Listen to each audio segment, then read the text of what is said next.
Okay, so today we're diving into, well, I guess you could say the world of Elon Musk. Hmm. And for this one, we're using his Wikipedia page as our main source. Okay. I mean, it's really a pretty amazingly detailed Wikipedia page. A lot to cover. It is. And I think our goal here is to really extract some of the most compelling things from this. Right. Kind of synthesize the information, Hmm. help you understand who this guy is, all without getting bogged down in too many details. We want to keep it entertaining, informative, Yeah, and concise. concise. Concise, Yeah, right? absolutely. Yeah. I think people want to understand, Uh-oh. the kind of the key forces that have shaped his trajectory, Right. and maybe pull out those threads Got it. that connect everything together. Yeah, and I think the aha moments, that's what we're going for. Yeah, absolutely. So, I mean, for anyone who doesn't know, I mean, Elon Reeve Musk, Right. born in South Africa, June 28th, 1971. He's got citizenship in a few different countries, South Africa, Canada, and the U.S. Right? Became a U.S. citizen back in 2002. Mm-hmm. And as of, I think Forbes last checked this in March of 2025, his net worth is estimated at $345 billion. That's a big number. It's a large number, Yeah, which puts him as the wealthiest person in the world. in the world. Yeah. Wow. And he's currently, this is interesting, as of January of this year, Right. serving as a senior advisor to President Trump, Wow. and is the de facto head of the Department of Government Efficiency, or DOGE, as they call it. Okay. So pretty packed resume. Yeah, that's something. I mean, just the scope of his influence now is pretty remarkable, Yeah. and the way that those different spheres interact. You've got this business mogul, Right. and then also a pretty significant government position. How do those things play off of each other, and what does that mean for his overall impact? Yeah, it's interesting. So let's rewind a bit and look at, kind of where it all began. Okay. Born in Pretoria, South Africa, his mother, May Haldeman, was a model and dietitian, and his father, Errol Musk, was an electromechanical engineer. Okay. He's got a younger brother, Kimball, a younger sister, Tosca, Hmm. and also 4 paternal half-siblings.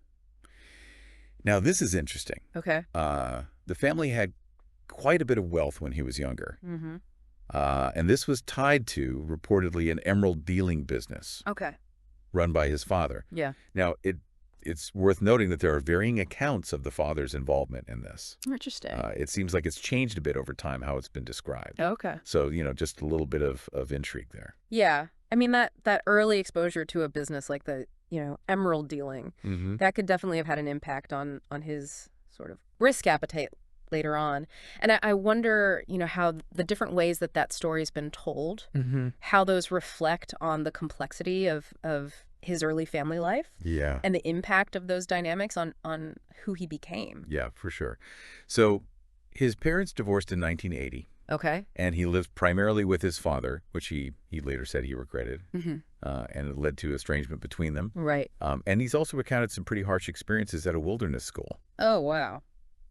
Even described a really severe bullying incident that actually ended up with him being hospitalized. Oh, gosh. So That's rough. yeah, it wasn't all easy in those early years. Right. Right. Makes you wonder how those experiences affect someone, shape them. Yeah, they say that, that sort of adversity can shape a person, their resilience and their drive to succeed. Right. So I wonder how much those early hardships, the difficult relationship with his father, the trauma of the bullying, Yeah. how much of that might have contributed to Yeah. who he is. Yeah, absolutely. Yeah. So when it comes to his intellectual development, even as a young boy he was a big reader. Okay. And apparently The Lord of the Rings, the Foundation series, Mm-hmm. and The Hitchhiker's Guide to the Galaxy were all influential for him. Okay. And he got into computing at a young age. Right. He taught himself how to program. Wow. And he even, this is amazing, sold his basic-based video game called Blaster when he was 12 years old. Wow. That's incredible. That's pretty amazing. 12 years old. I Yeah. mean, that's not just showing initiative. That's really understanding, Right. The technical side of Right. things, but also how to apply that Right. in the real world. Mm-hmm. Hmm. So in terms of, more traditional schooling, he graduated from Pretoria Boys High School Okay.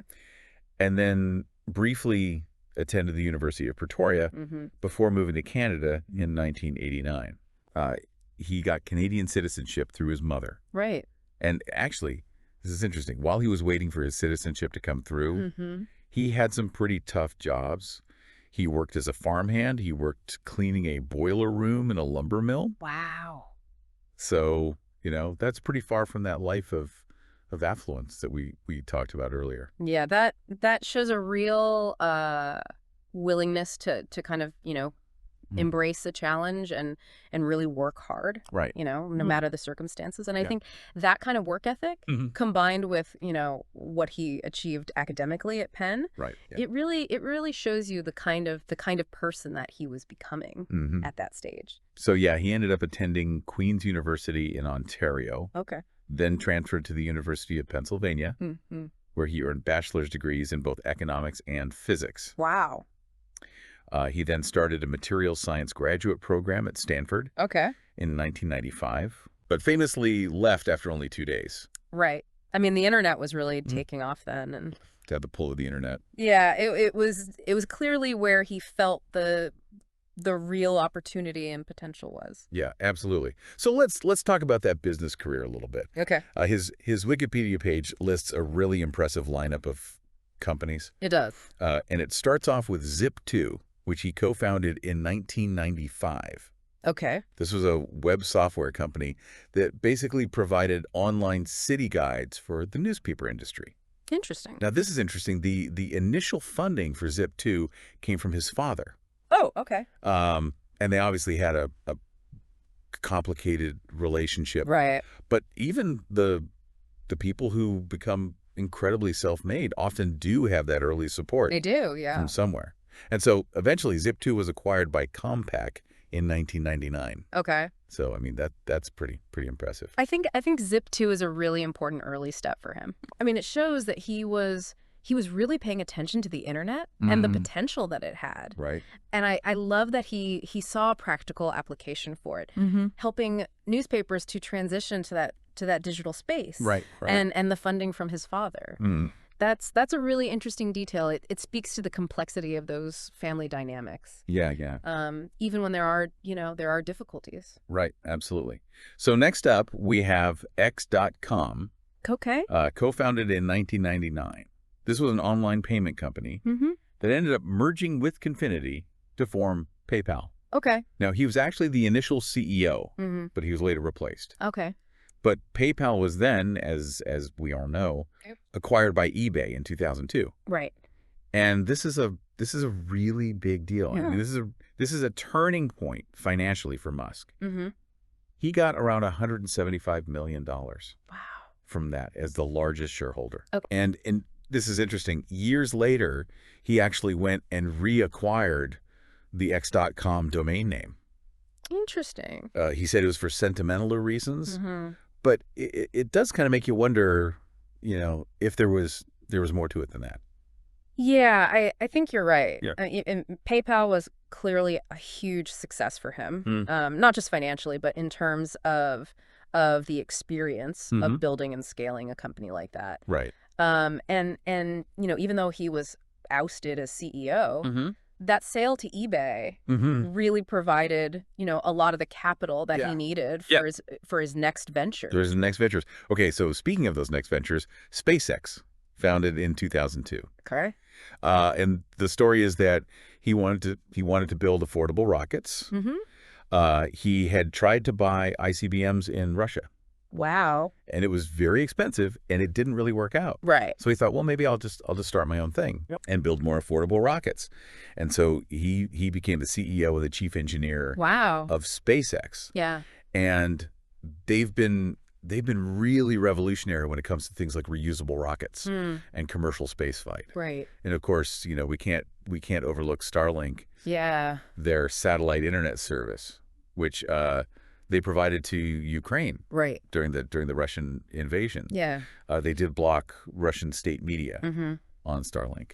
And there was also a lot of talk about whether or not they should activate Starlink over Crimea for a potential Ukrainian attack. And ultimately they decided not to. Right. citing, the possibility of escalating the conflict to a nuclear level. Yeah. It's a really complicated situation. It is. Yeah. And you think about, the intersection of technology and geopolitics and the role of an individual like him. It's fascinating. Yeah. It's a lot of power for one person to have. It is. So SpaceX it's pretty incredible. Mm-hmm. I mean, you think about, he goes from not being able to buy a rocket to building a company that's now a major player in space exploration. Yeah. And with reusable rockets, it's really driving down the cost of space travel. It is. It's amazing. Yeah. Okay, so then we've got Tesla. Okay. He joined as an early investor back in 2004, became the CEO in 2008. Okay. He was really the driving force behind Tesla becoming this dominant force in the electric vehicle market. Yeah. They've got all these different models: the Roadster, the Model S, Model X, the Model 3, which is supposed to be more of their mass market car. Right.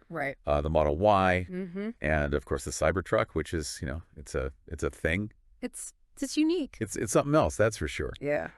He did briefly step down as chairman as part of a settlement with the SEC over a pretty infamous tweet he made. Yeah. I mean, it's a reminder that even when you're as successful as him, those words can have, real consequences. Communications. Yeah, communications. For sure. So Tesla is really, I mean, arguably the most visible, I think, of his impact on the world today. Absolutely. I mean, he really, he didn't just build an electric car. He kind of transformed the whole car industry. Yeah. He made all those established companies rethink what they were doing. Yeah. And the way that he's been able to combine that cutting edge technology with, really compelling design and branding. Yeah. I think that's been a huge part of their success. Yeah, for sure. Okay, so let's shift gears a little bit. Okay. To some of his other ventures. There's Neuralink, which he co-founded back in 2016. Okay. And they're working on developing brain-computer interfaces. Wow. The idea is to eventually integrate the human brain with AI. Wow. And also potentially develop treatments for neurological conditions. Okay. It's really pushing the boundaries of neurotechnology. Right. But it's had its share of controversies, especially around their animal testing protocols, which led to a federal investigation. Right. They did, however, get approval to start human trials in 2023. Okay, that's a big step. That is a big step. So, we'll see where that goes. Yeah. I mean, I think Neuralink really represents his long-term vision for humanity, and I think he's particularly concerned about AI and its potential. So this is his way of trying to, shape that future. Right. And it's a tough one ethically, right? It is. I mean, you think about the implications of actually connecting our brains to computers. Right. That's huge. Yeah. And of course, the animal welfare. Concerns are significant. Yeah, for sure. But I think moving to human trials, that's a big step. Yeah. But it's also going to open up a whole other set of ethical challenges. Absolutely. So then there's the Boring Company, founded in 2017, with a goal of, this is kind of a crazy one, but alleviating traffic through underground tunnels. Oh, wow. Yeah. They built a test tunnel in L.A. Okay. They had some projects in Chicago and West LA that got canceled. Right. But they do have a working tunnel system under the Las Vegas Convention Center. Oh, okay. And they have plans for future expansions. Interesting. Yeah. So it's a different approach to a very real problem. Right. But, it's not as immediately world-changing as some of his other ventures, Yeah. It's classic Elon, though, right? You take something that people hate, like traffic, and then you think about, a completely different way of solving it. Yeah, exactly. I think the fact that the projects have had, some success, but also some setbacks, it shows you how complicated this kind of work is. Yeah, for sure. Especially when you're dealing with, all those regulations and all those different stakeholders. Absolutely. So then we get to X Corp. Okay. Formerly known as Twitter. Right. Which he acquired back in 2022. Yeah. For a whopping $44 billion. That's a lot of money. Yeah. This has been a wild ride. It has. He quickly fired a lot of the top executives. Right. He took over as the CEO himself for a little while. Okay. He introduced the Blue Check subscription service, implemented some really significant workforce reductions, Right.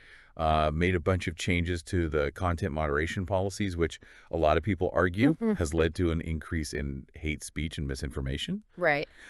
He also released the so-called Twitter files, which were related to that whole Hunter Biden laptop controversy, and eventually stepped down as CEO and became the executive chairman and the CTO. Okay. So it seems like X is still kind of struggling with this issue of misinformation. Right. And there have been accusations of him trying to silence critics on the platform as well. It's been a big change for Twitter. Oh yeah. That's for sure. I mean, he's said that he's committed to free speech. Right. But that also comes with, these challenges in terms of how do you manage that? Yeah, how do you manage the platform and deal with harmful content? And so, these changes he's made, right, they've had these really far-reaching consequences, not just for, the people who use Twitter, right, but also its role in public discourse and even the financial stability of the company. Right. So, and then, the accusations that he's silencing critics really complicates that whole free speech narrative. Yeah, for sure. Yeah. Okay, so beyond those kind of core businesses, he's also talked about some pretty futuristic ideas, like the Hyperloop, right, which is this concept for a high-speed vacuum tube transportation system. He unveiled that back in 2013. Wow. And it's pretty imaginative, to say the least. Yeah, the Hyperloop it's classic Elon, right? This big, bold idea. Yeah. It's almost science fiction-y. It really captures the imagination. Right. I mean, I don't know if it'll ever actually happen, but I think it really shows his willingness to think big and to challenge the limits of what we think is possible. Right, right. So he also co-founded OpenAI back in 2015. Okay. The idea there was to develop safe and beneficial artificial general intelligence. But he stepped down from the board in 2018. And then more recently, in 2023, he launched XAI. Right. Which seems to be a competitor to those existing AI research labs. Right. So it seems like he's still pretty invested in AI and its potential impact on the world. Yeah, I think both of those ventures, OpenAI and XAI, they really show his deep interest in artificial intelligence. And I think maybe also some of his concerns about it, his departure from OpenAI and then the creation of XAI, it suggests that maybe there are different philosophies about how to approach AI and how to govern it. Right, right. So we also can't ignore the controversy around his use of a private jet. He reportedly uses it a lot. Okay. It's owned by a company linked to SpaceX. Right. And he's gotten criticism about, the environmental impact of that. Yeah. Especially given that he talks a lot about sustainability. Right. And then there was that whole thing where he banned the Elon Jet account on X. Right. Which was tracking his planes movements. Right. Right. And then temporarily suspended a bunch of journalists who reported on that situation. Right. So that really sparked a lot of debate about free speech and transparency and how much power these platform owners have. Yeah, and that issue with the private jet, I think that really highlights a bit of a tension between his public image as someone who's really concerned about the environment, but then also, his actions and the carbon footprint that he's generating. Right. And then, the whole Elon Jet thing and the suspending of the journalists. Right. Like, that raised some serious questions about his commitment to free speech, especially when it comes to scrutiny of himself. Right. And I think it really highlighted the challenges of balancing free expression with privacy. Right. And also the power that platform owners have to control the information that gets shared. Yeah, absolutely. Okay, so let's move on to the world of politics. Okay. So the Wikipedia page says that, historically he's donated to both Democrats and Republicans. Okay. But since around 2022, his support has really shifted towards the Republicans. Okay. He's even said that he voted Republican for the first time in 2022. Okay.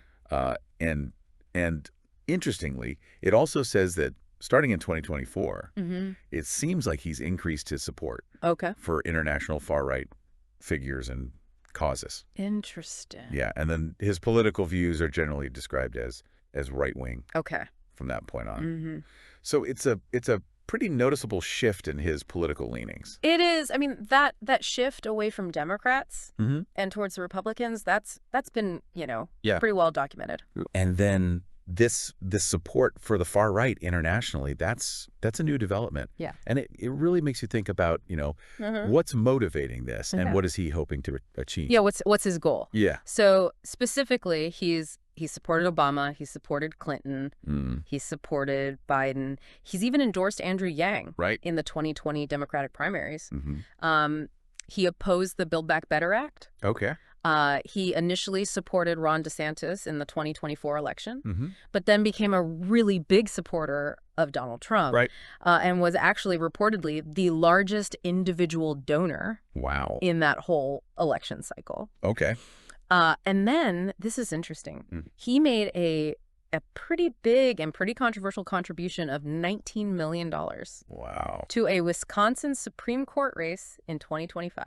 Wow. I mean, that really shows how involved he's become in politics. Yeah. Both through endorsements and through money. Right. And that donation to the Wisconsin Supreme Court race, that's a huge amount of money to be putting into a state judicial election. Right. And it raises questions about, the influence of wealthy individuals on the courts. Yeah, and it hasn't gone unnoticed internationally. Right. Governments in places like France, Germany, Norway, Spain, the UK have all expressed concern and criticism about his government role and his ownership of X. Right.